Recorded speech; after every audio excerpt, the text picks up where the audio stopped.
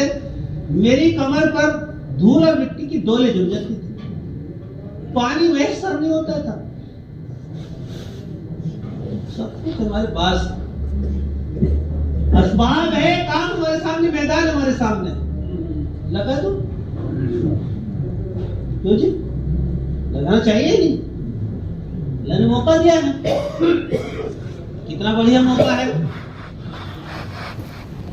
उसके बाद मेरे भाई दोस्तों वो इन पर देखिए काम के मैदान में उतर गए, ऐसा माल और ऐसी हुकूमतें टूट टूट के इनकी जो ये ही नहीं बल्कि समुद्रों को, बादलों को, जी आसमानों को, सूरज को, जलजलों को, तूफानों को, जिन्नातों को, फरिश्तों को, हर चीज को इनके लिए मुसख्खर कर दिया।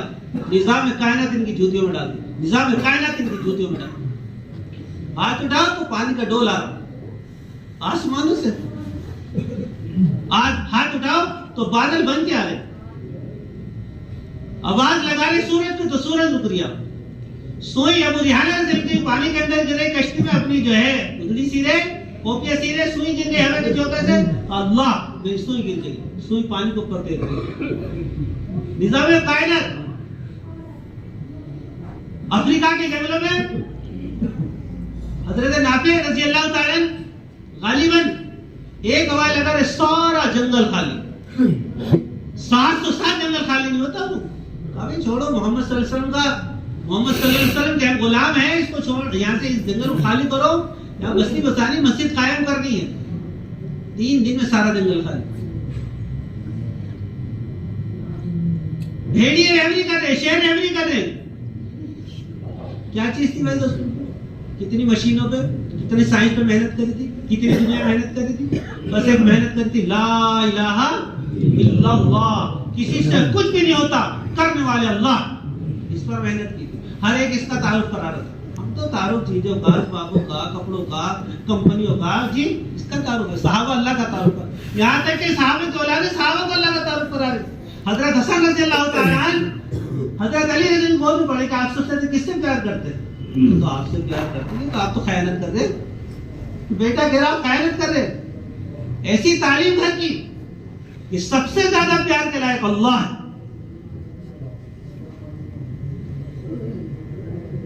सबसे ज्यादा प्यार के लायक कौन है? अल्लाह है। मोहब्बत किससे करनी चाहिए? अल्लाह से करनी चाहिए।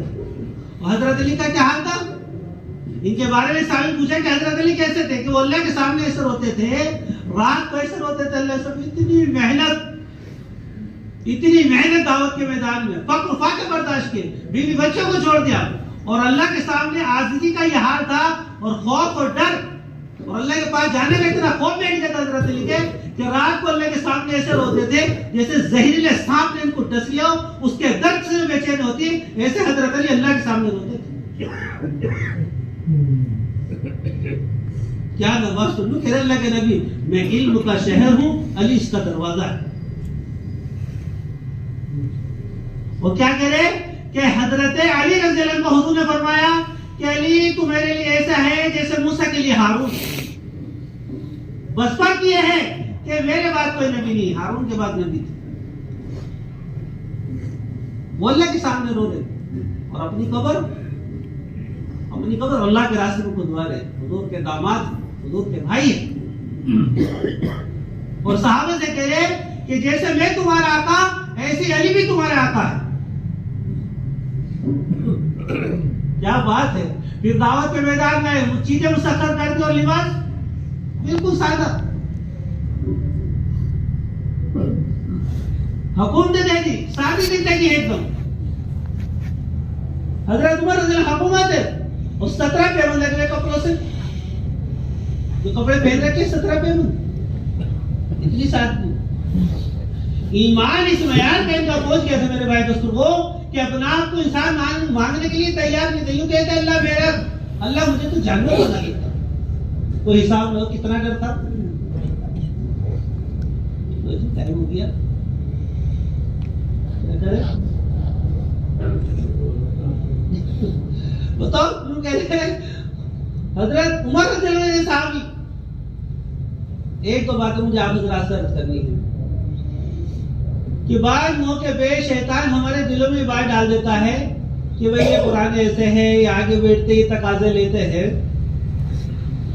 तो ये अर्ज करना चाह रहे थे कि देखो हमारी नजर सीरत पर होनी चाहिए।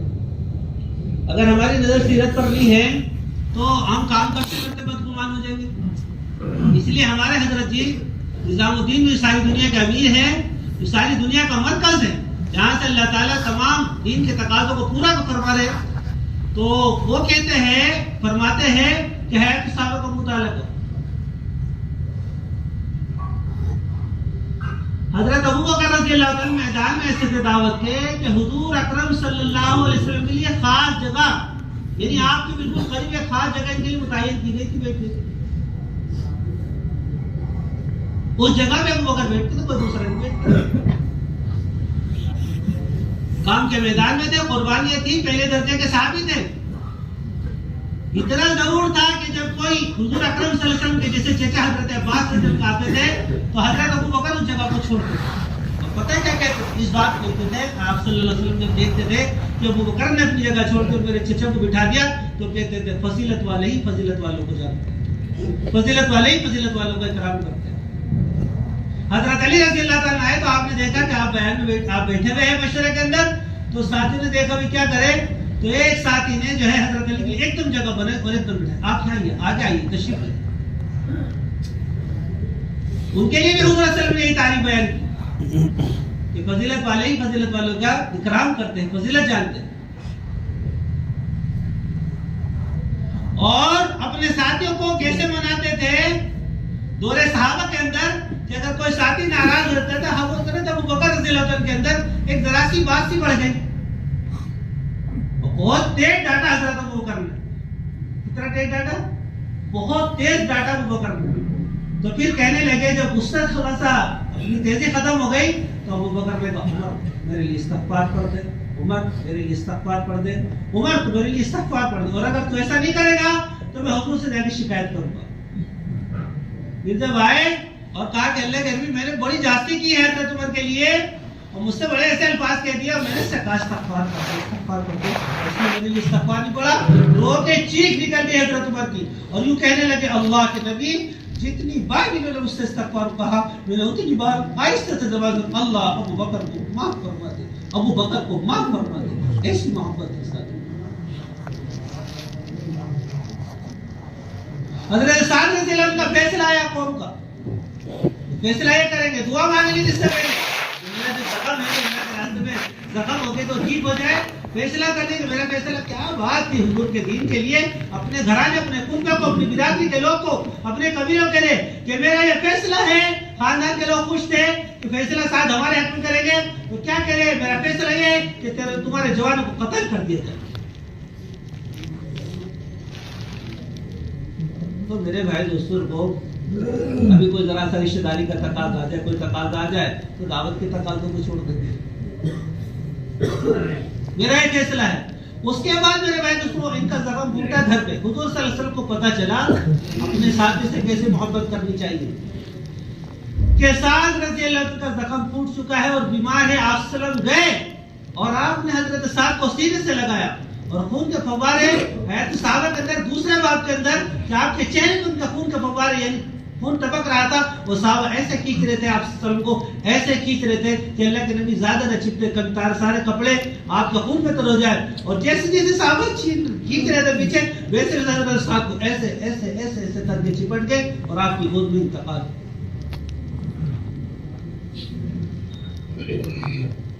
और फिर इनकी वालदा ने इनके लिए शायर पढ़े मेरा बेटा जिम्मेदारियों का मालिक था, खूबियों का मालिक था। तो कुछ कहने लगे भाई आप उनकी शान में तारीफ कर रहे हो। हुजूर ने कहा इसके शेर में सच्चाई।